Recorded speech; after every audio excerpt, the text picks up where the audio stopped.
안녕하세요, 여러분. 오늘은 한국교회사 네 번째 시간입니다. 문제적 남자 이승만 세 번째 시간이고 이게 마지막 시간이 되겠습니다. 그동안은 좀 이승만 대통령에 대해서 긍정적인 얘기를 많이 했지만 오늘은 조금 부정적인 얘기들도 해야 될 것 같아요. 여러분, 반민족행위 특별조사위원회 들어보셨죠? 일제시대 때 우리 민족들을 괴롭혔던 그런 사람들, 친일파들, 그리고 백성들을 괴롭혔던 사람들을 처벌하려고 만든 조직위원회입니다. 국회의원들이 많이 들어가 있었습니다. 당시에 그런데 상황을 봐야 되는데, 이게 1946년, 그때는 미군적 상황이었는데, 81%의 경찰이 친일파 출신이었어요. 왜냐면 해방이 되고 치안을 맡길 사람이 없는 겁니다. 그래서, 일제시대 때 경찰했던 사람들이 82%가 한국의 경찰이 된 겁니다. 근데 이게 어쩔 수 없는 거죠. 그 경험이 없는 사람을 시킬 수도 없고, 그러다 보니까 시키긴 했는데, 아무래도 일제시대 경찰이다 보니 우리 민족들을 핍박하는 일이 많았겠죠. 그래서 이승만 정부는 또 군부대에 대한 신뢰가 부족했습니다. 왜냐하면 나중에 보시겠지만 여순 반란 사건들 이래가지고 우리나라 군대에도 좌파 세력들이 공산주의 세력들이 들어가 있었습니다. 그래서 경찰을 더 의지할 수밖에 없었죠. 이는 반공정책 수행에 필요해서 비롯되었어요. 네, 맞습니다. 당시에는, 남과 북이 서로 대립하고 있었고, 그리고 북한은 공산주의, 남한은 자유민주주의를 가지고 있었죠. 그래서 이승만 정부에서는 반공을 앞세웠고, 이 일을 수행할 경찰들이 필요했습니다. 그리고 1949년에 미군이 한반도에서 또 철수를 하기 시작을 했습니다. 그러다 보니까 미군의 군대가 없어지니까 더욱더 경찰 병력이 필요했죠. 미군이 이제 거의 1949년에 철수를 했는데 몇 명 철수했을까요? 몇 명 남겼을까요? 미군을. 당시에는 500명의 미군만 남았었습니다. 그러니까 북한이 쳐들어왔겠죠. 이 500명은 뭐냐면 우리 한국의 군대를 훈련시켜 줄 수 있는 그런 뭐 교사로서 남은 군인이었습니다. 이 반민특위를 막은 이유. 여기서 제가 황무지 한국이라고 적었죠. 당시의 한국은 우리가 지금 생각하는 한국과는 완전히 다릅니다. 미군의 지원이 없으면 살 수 없었고, 인재들도 많이 없던 시기였습니다. 그리고 또 북한과의 갈등이 있었고, 어, 그 남한 내에서도 좌파 세력들, 남노당 세력들이 득세를 하면서 이렇게 공산주의를 퍼뜨리고 있었습니다. 그러니까 당연히 사실 그 반민족 행위를 한 사람들은 처벌을 해야죠. 그리고 잘 처벌을 해야겠죠. 어쩔 수 없이 했던 사람과 적극적으로 우리 한국 사람들을, 조선 사람들을 괴롭혔던 사람들은 처벌을 해야 되는데, 그게 쉽지 않은 그런 사실 좀 현실적인 상황들이 있었죠. 그리고 먼저 미군정이 그 친일파들을 활용합니다. 뭐 일 시킬 사람이 없었으니까요. 그리고 북한의 침략 가능성이 계속 있었고요. 우리 한국을 유지를 할 수 있는 인력이 필요했습니다. 네. 그래서 만약에 이런 그 핵심 경찰 인력들을 또 친일 인력들을 다 제거해버리면 행정의 공백이 발생할 우려가 있었고, 그리고 이 반민특위라는 걸 사용해가지고 원한 있는 사람, 정적을 제거할 수 있는 수단이 될 수도 있는 그런 상황도 있었습니다. 그리고 지금은 분열보다는 통합해야 된다라는 그런 생각도 있었다고 합니다. 그렇지만 좀 아쉽죠. 그런 부분들을 좀 잘 처리를 했다면 우리 민족의 그런, 생각들, 이런 것들, 정기라고 부를 수 있나요? 그런 것들이 좀 더 잘 정리가 될 수 있었겠지만, 좀 많은 것들이 있는 것 같아요. 그 영화 암살인가? 거기서 나오지만, 일제가 36년간 조선을 지배했지 않습니까? 우리나라를. 그래서 사실 독립의 희망이 많이 사라져 있었어요. 많은 분들이 독립운동을 했지만, 그것이 될지 안 될지 모르는, 그때 이제 그 암살에서 그 악당 이정재가 그렇게 얘기하잖아요. 독립될 줄 몰랐다고. 그렇게 얘기하잖아요. 그래서 뭐 춘원 이광수 선생님 같은 분도 원래는 독립운동 하셨고 그 3.1 운동에 그런 거에 다 관계하셨던 분들도 좀 그 상황 어쩔 수 없는 상황, 일제 압박 속에서 친일적인 행동을 하셨습니다. 그런데 어쩔 수 없이 가족을 지키기 위해서 또 본인의 생명을 위해서 이렇게 하셨던 것들도 있을 건데 그걸 다 무조건 친일이다 이렇게 할 수는 또 없겠죠. 두 번째로 다뤄볼 주제는 런승만입니다. 네, 1950년 6월 27일 공사 시에 이승만 대통령이 서울에서 도망쳤다. 북한군이 내려오자. 그러면서 이런 여러 얘기가 있어요. 그러면서 뭐 방송에서는 서울 안전하니까 여러분 서울 지켜라. 이렇게 마치 자기가 있는 것처럼 했다. 그리고 도망가면서 한강다리 폭파시켜서 민간인들이 많이 죽었다. 이런 얘기들을 들어보셨을 겁니다.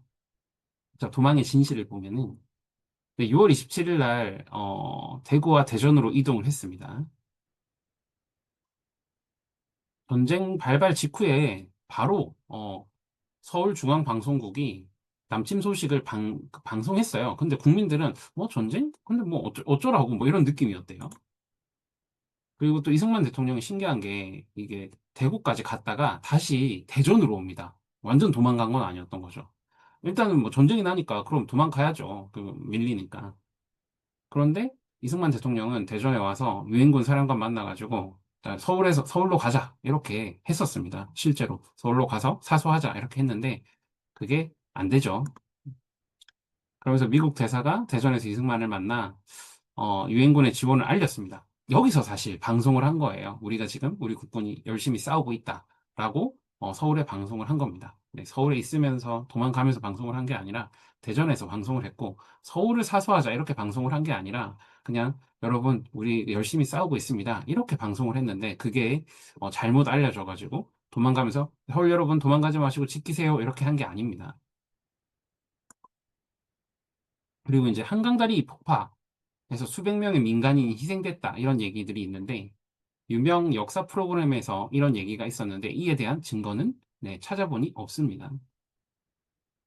그리고 민간인이 사망하지 않을 가능성이 높대요. 왜냐하면 한강철도 폭파 당시 군경이 통제해서 군인들도 함부로 지나갈 수 없었습니다. 그러니까 그 피난 가고 있던 백성들이 있는 다리를 터뜨렸다라는 건 사실 말이 안 되고 그리고 몇몇 그 외국 외신 기자들이 증거를 한 거에 보면 어, 군인이나 경찰로 보이는 사람들이 타고 가다가 폭발해서 죽었다라는 얘기는 있어요.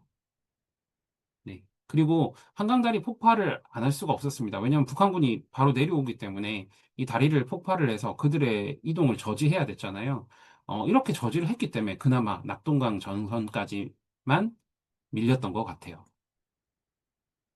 세 번째로 다룰 주제는 한미상호 방위 조약입니다.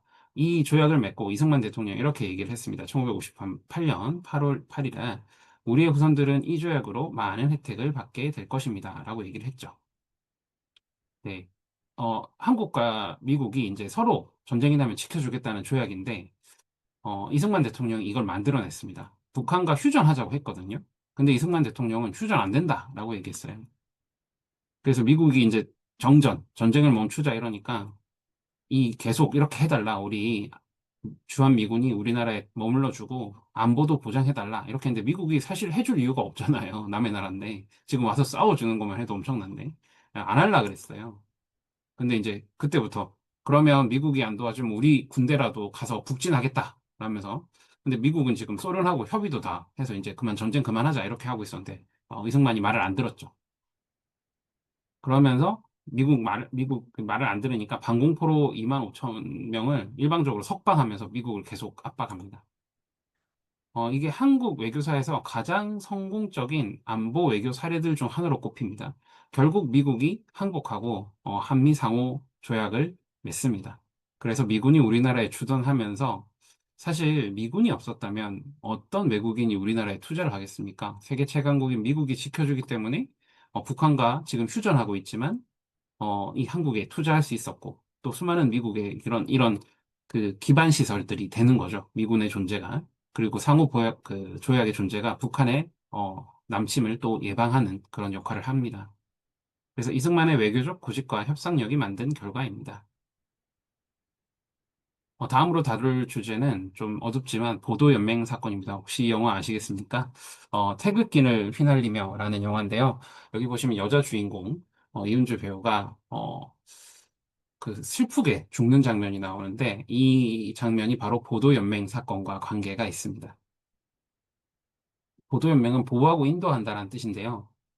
어떤 거냐면 국민보도연맹은 좌익사상 전향자를 등록 감시하기 위한 조직입니다. 그래서 사람들한테 당신들 예전에 뭐 좌익했었어? 혹은 가족이 했었어? 그럼 여기 우리 보도연맹으로 국민보도연맹으로 들어와 이렇게 얘기를 한 거죠. 그러면서 다 등록을 받습니다. 전국에서. 그러니까 사실은 이제 이 반공교육을 목적으로 한 거였죠. 근데 사실상 좌익 혐의자 색출용으로 쓰였다고 평가가 돼요. 1950년 6월 25일 전쟁 발발 후에 정부와 군경이 보도연맹 가입자와 가족을 대거 처형했습니다. 왜냐하면 이들이 배신할 수 있지 않겠어? 이러면서 가입자와 가족 무분별하게 처형을 했는데요. 전국적으로 약 10만 명 이상의 희생이 추정됩니다. 그러니까 이 사람들은 사실 자익 활동 안 하겠다라고 생각하고 거기 가입한 거거든요. 재판 조사 없이 직결 처형했어요. 너 보도연맹이야? 그럼 너 빨갱이야. 이러면서 죽인 거죠. 더 큰 문제는 인원수 채우려고 가입시킨 사람도 많았어요. 그러니까 정부에서 하라 그러니까 공무원들이 인원수 채워야 되는데? 이러면서 쌀 줄 테니까 해. 이거 보리 줄 테니까 해. 뭐 줄 테니까 해. 이렇게 하거든요. 그래서 영화 태극기를 휘날리며에도 보면 여자 주인공이 뭐 준다고 그걸 가입을 해요. 그냥 뭣도 모르고. 그러고 나서 네, 전쟁이 일어나자 죽습니다. 너무나 슬픈 사건이었죠. 10만 명 너무나 많죠. 그다음에 이제 너무 마음 아픈 사건, 제주 4.3 사건입니다.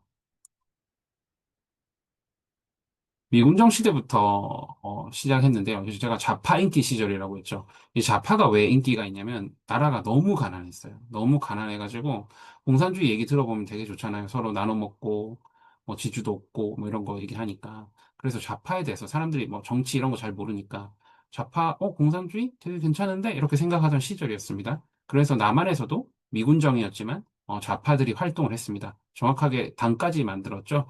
남조선 어, 노동당, 남노당 줄여서 1947년 3.1절 기념식 중에 경찰이 어떤 어린아이를 말 타고 가다가 치게 되고 그러면서 그 제주도민들이 이제 막 시위를 하자 경찰서 찾아와서 시위를 하자 총을 쏘아서 네, 민간인이 사망을 하고 이게 폭동으로 일어나게 됩니다. 그러면서 남노당도 이렇게 천천히 눈치 보고 있다가 무장 봉기를 시작하죠. 백성들을 선동해서. 그러면서 이제 경찰과 우익단체들도 토벌을 하기 시작합니다. 그러니까 사실 이거는 미군정 때부터 시작된 겁니다. 그러면서 이제 나중에 이승만 정부로 넘어오면서 군경의 대대적 진압 작전이 있었습니다. 그래서 무차별 민간인 학살이 벌어졌어요. 실제로 그 남로당 사람들도 있었어요. 좌익도 있었습니다. 그렇지만 무고한 시민들이 너무나 많이 죽었습니다. 이랬대요. 그러니까 그 해안선에서 몇 킬로까지만 몇 킬로로 나와. 안에 있는 사람들, 우리가 이제 다 공산주의자들 다 처리할 테니까, 안에 있는 사람들 해안선 몇 킬로까지 나와. 그러면 살려줄게. 이렇게 방송을 했어요. 그래서 그 남아있는 사람들 있죠. 해안선에서 몇 킬로 안으로 들어가 있는 사람들을 무차별로 학살을 했습니다. 근데 이 방송한다고 여러분 나오겠습니까? 살던 집에서? 그러니까, 아이, 뭐, 그러겠어? 이러면서 남아있던, 무고한 시민들도 엄청나게 많이 죽였습니다. 1만 4천 명에서 3만 명 사망 추정이 됩니다. 대부분이 민간인이었어요. 그래서 이 당시에 이런 증언들이 있는데, 밤에는 저쪽 정부군들이 와가지고, 서북 청년단 이런 사람들이 와서 죽이고, 괴롭히고, 밤에는 또 저 공산당이 와서 또 괴롭히고, 너 반동분자지? 이렇게 서로서로. 그래서 너무나 제주도민들이 많은 상처와 희생이 있었습니다. 마을을 불태우고 집단 학살하기도 하고 고문과 수용소에 가두기도 했었습니다. 어, 시대적으로 사실 근데 너무나 어쩔 수 없는 상황이 좀 있었습니다. 당시에 정부도 세워진 지 얼마 되지 않아서 제대로 이렇게 할 수도 없었을 거고요. 그리고 또 공산주의에 대한 두려움과 전쟁에 대한 두려움 이런 것들이 있었죠. 그리고 여순 반란 사건입니다. 슬프죠, 이 사건도. 전라남도 여수 순천 일대에서 일어난 사건인데 국방경비대 제14연대 일부 병력이 반란을 일으켰습니다. 반란을 일으킨 이유는 제주 4.3 진압 명령을 거부했기 때문입니다. 그래서 또 이들은 정확하게 총을 들고 반란을 일으켰고 이 중심 세력에는 남로당이 있었습니다. 이들은 엄연히 김일성을 추대하는 이야기, 어, 남한의 단독 정부를 부정하는 이야기들을 하면서 반란을 일으켰습니다. 그래서 인민공화국 수립을 주장했습니다. 약 10일간 이 지역을 장악했어요. 그러니까 전쟁이 나기 전입니다. 수천 명이 사망을 했는데, 이것도 너무 안타깝게 군인, 경찰, 민간인이 포함되었습니다. 반란 진압하는 과정에서 그 좌익 세력들도 죽었지만, 억울한 사람들도 되게 많이 죽게 되었습니다. 그리고 이 반란 이후, 그 반란을 진압한 이후에 여순 지역 주민 대상으로 보복과 학살을 또 했어요. 그러니까 잘못 없는 그냥 민간인에 대한 보복, 이 지역에 대한 보복이 있었습니다. 너무나 안타까운 일이죠. 그래서 사실 이승만 대통령은 이 부분에 대해서 물론 한계가 있었겠지만, 책임을 피할 수 없는 그런 위치에 있습니다. 너무나 많은 사람이 죽었어요. 억울하게. 자, 마지막으로 다룰 사건은 4.19입니다. 4.19는 부정선거 때문에 일어난 일이라고 여러분 알고 계시죠? 1960년입니다. 여기 보시면 어린아이들도 나와서 특히 중학생, 저 때는 중학생이 되게 엘리트였습니다. 그래서 우리 어린이들까지 나와가지고 이렇게 시위를 하고 있는 장면입니다. 근데 이4.19 혁명에 대한 그 부정선거에 대한 거는 사실 이승만 대통령에게 전부 다 책임을 묻기는 좀 힘듭니다. 책임을 묻지 않을 수 없지만요. 대통령이니까. 자, 이런 증언들이 있습니다. 경무대, 당시의 경무대는 이제 이승만 대통령이 거하던 곳입니다. 지금으로 청와대 비슷하죠. 이승만 대통령에 들어가는 정보가 통제되기 시작했다. 이승만 대통령을 조정하는 시도가 있었다. 라는 증언들이 있습니다. 1960년 대통령 선거에서 이승만 대통령 후보, 이기붕 부통령 후보가 나이 많은 점을 언급하면서 이 이기붕이라는 사람이 자기가 이승만을 이제 대신하려고 했던 것 같아요. 그래서 왜냐하면 이승만 대통령이 당시에 나이가 너무 많았기 때문에 대통령 돌아가면 부통령인 내가 대통령 되겠네? 이러면서 이 권력욕을 엄청 부립니다. 그러면서 이 사람이 부정선거를 진두지휘했습니다. 너무나 부정선거였기 때문에 국민들이 들고 일어났던 건데요. 근데 제가 여기 적어놨잖아요. 이승만 단독 후보? 이상하죠? 이승만 대통령은 조봉환과 조병욱 박사가 사망하면서 단독 후보로 당선이 됐어요. 그러니까 후보자가 없었습니다. 경쟁자가. 그러면 누구 경쟁자가 있었을까요? 네, 이기붕과 장면, 부통령 경쟁자만 있었어요. 그래서 이기붕이 이승만 대통령 돌아가시면 내가 다음 대통령 돼야 되니까 내가 무조건 돼야 돼. 그러면서 이 모든 네, 부정적인 일들을 저지릅니다. 네, 이건 100% 확실한 부정선거입니다. 이 증거들도 너무 많고요. 그래서 하야를 했는데 마산에서 10,000명 이상의 시민이 시위를 벌였고 이 과정에서 7명이 사망하고 870명이 부상을 당했고요. 또 그 김주열 군이라는 분이 있죠. 이 어린 학생이었는데 이 학생이 죽고 이 학생의 시체가 바다에서 발견되면서 4.19 혁명이 전국적으로 퍼지게 되었습니다. 사망자가 100명이 넘고 경찰의 무차별한 진압이 계속되었습니다. 그런데 군인들이 이 진압을 좀 자제를 했어요. 그 당시에 장군이 시민들을 만나서 얘기도 들어보고 그리고 이런 얘기도 있었습니다. 근데 여기 보시면 이승만 대통령이 이걸 잘 몰랐던 것 같아요. 시민들과의 대화에서 국민들이 자신의 하야를 원한다는 사실을 인식하지 못한 채 2번이나 이를 확인했어요. 어, 실제로 그랬다고 합니다. 그러니까 진짜 국민들이 내가 하야하는 걸 원해? 2번 정도 물어보고 근데 내가 아니면 이 나라 어떡하지? 라고 얘기를 하셨다고 해요. 이승만 대통령은 너무나 그 당시 조선시대, 일제시대부터 뛰어난 해안을 가지셨던 분이잖아요. 그래서 약간 이분이 좀 그런 생각을 가졌었던 것 같아요. 나 아니면 이 나라 망한다. 라는 생각을 했던 것 같아요. 어, 그 당시에는 맞았을 수도 있는데, 이제 이 당시에는 또 틀렸을 수도 있는 얘기입니다. 그러면서 이승만 대통령은, 국민들이 이걸 원하는구나. 뭔가가 잘못됐구나. 라고 생각을 하고 하야를 하게 됩니다. 어떠셨습니까, 여러분? 다양하죠. 이승만 대통령. 너무나 좋은 일, 정말 선지자적인 것 같은 그런 해안을 가지시기도 했고, 또 중요한 일들, 대한민국에 도움이 되는 많은 일을 했어요. 이분은 정말 나라를 사랑하셨고, 하나님을 사랑하셨던 분입니다. 그렇지만, 이분에게도 한계가 있었던 것 같아요. 많은 그런 일들, 어쩔 수 없는 전쟁이란 참혹한 상황 속에서, 또 가난이란 참혹한 상황 속에서 어쩔 수 없었던 일들이 너무 많았지만, 어, 그 당시에 있었던 수많은 그런 피해자들, 무고한 희생들이 있었습니다. 그래서 이승만 대통령을 싫어하는 사람들은 학살자라고 표현을 하는 것 같습니다. 그렇지만 우리가 살펴본 바로 의하면 이분은 정말 누군가를 학살하고 싶어서 그렇게 하신 건 아니죠. 어쩔 수 없는 상황, 여러 가지 어려움들 속에서 자기의 한계 속에서 그냥 선택을 했던 것 같아요.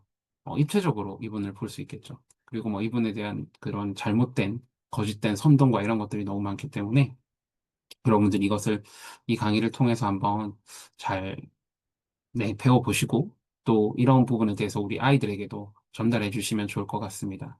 이승만에 대한 강의를 마치면서 팀켈러 목사님이 쓴 내가 만든 신, 네, 하나님의 자리를 훔치다 라는 책에 대한 얘기를 하면서 마칠까 싶습니다. 여러분, 우상은 무엇일까요? 네, 아시죠? 바로 우상이란 하나님보다 더 사랑하고 의지하는 모든 것이 우상입니다. 팀 켈러 목사님은 이렇게 우상을 표현했습니다. 겉보기에 좋은 것조차 성공, 사랑, 자녀, 돈, 사명, 권력, 하나님의 자리를 대신하면 만들어진 신, 즉 우상이 됩니다. 하나님은 스스로 계신 신이잖아요. 우리가 우상을 만드는 거예요. 우리는 사람을 우상을 삼기도 합니다. 많은 우파 진영, 좀 극에 계신 분들이 이승만 대통령을 신처럼 떠받들죠.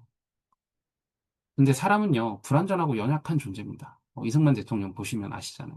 정말 대단하신 분이지만, 정말 약하고 잘못된 일도 하셨어요. 네. 그리고 잘못된 사람을 써서 백성들을 너무 힘들게 하고 부정적인 일을 저지르게 하셨습니다. 본인이 이 나라를 위해서 본인이 계속 대통령을 해야 된다는 그런 생각에 사로잡혀서 하나님을 어떻게 보면 끝까지 신뢰하지 못하셨죠. 그래서 부정적인 일들도 하셨고요. 사사오이 개헌이라든가 이런 것들을 했습니다. 그래서 이런 불완전한 존재이기에 궁극적인 사랑과 의미를 그 사람에게 기대하면 안 돼요. 반드시 실망과 상처로 돌아옵니다. 반드시요. 그래서 우리는 사람을 절대로 우상화시켜서는 안 됩니다. 하나님보다 더 의지하면 안 됩니다. 또 무거운 기대는 관계를 무너뜨립니다. 그 사람에게도, 우상화되는 사람에게도 이것은 좋지 못합니다. 우상이 된 사람에게 과도한 기대와 부담이 생기거든요. 그 사람도 감당 못하고 결국 관계가 왜곡되고 파괴됩니다. 많은 사이비 교주들이 그런 일들을 벌이죠. 왜곡되고 파괴되는 관계들. 그 목사와 성도의 관계도 너무나 이렇게 될 수도 있고요. 네. 자녀와 부모의 관계도 마찬가지고. 네. 어떤 사랑하는 연인도 마찬가지고요. 누군가를 진짜 우상화시키면 하나님처럼 생각하고 섬기면 반드시 그 관계는 무너지고 왜곡되게 되어 있습니다. 하나님의 자리를 뺏는 죄, 그것이 우상숭배입니다. 너는 나 외에 다른 신을 두지 마라. 사람을 절대화하는 것은 하나님을 밀어내는 영적 배신입니다. 우리 모두가 절대로 이 영적 배신을 하시면 안 되겠죠. 오늘은 이승만이란 인물을 통해서 그 얘기를 하고 싶었습니다. 너무나 좋은 분, 대단한 분이지만 우리가 절대로 그 사람을 어떤 미인을 우상화시켜서는 안 됩니다. 왜냐하면 우상이 무너지면 삶도 무너지기 때문입니다. 그 사람이 사라지거나 배신하면 정체성, 가치관이 함께 붕괴됩니다. 우리가 어떤 특정한 목사에 대해서 이런 우상화하는 마음을 가지고 있다면, 그 우상화했던 사람이 무너지는 것을 보게 되면 우리의 정체성과 가치관이 함께 붕괴되는 거죠. 단순한 슬픔이 아니라 존재의 붕괴로 이어집니다.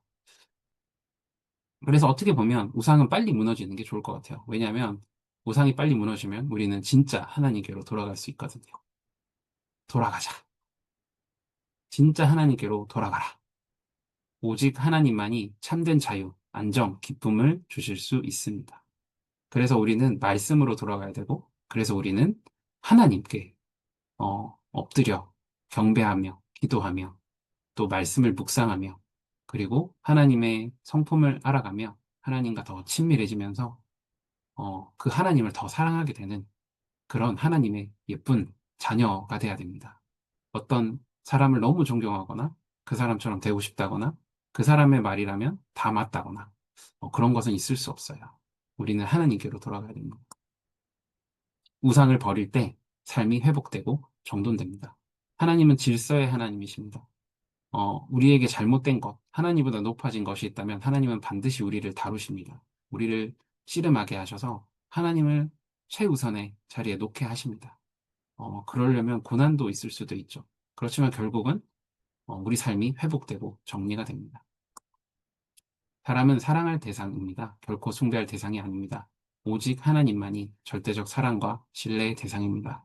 우리 책톡 협회 회원분 모두가 이 하나님과의 관계를, 질서를 잘 회복하시기를 제가 기도하겠습니다. 감사합니다.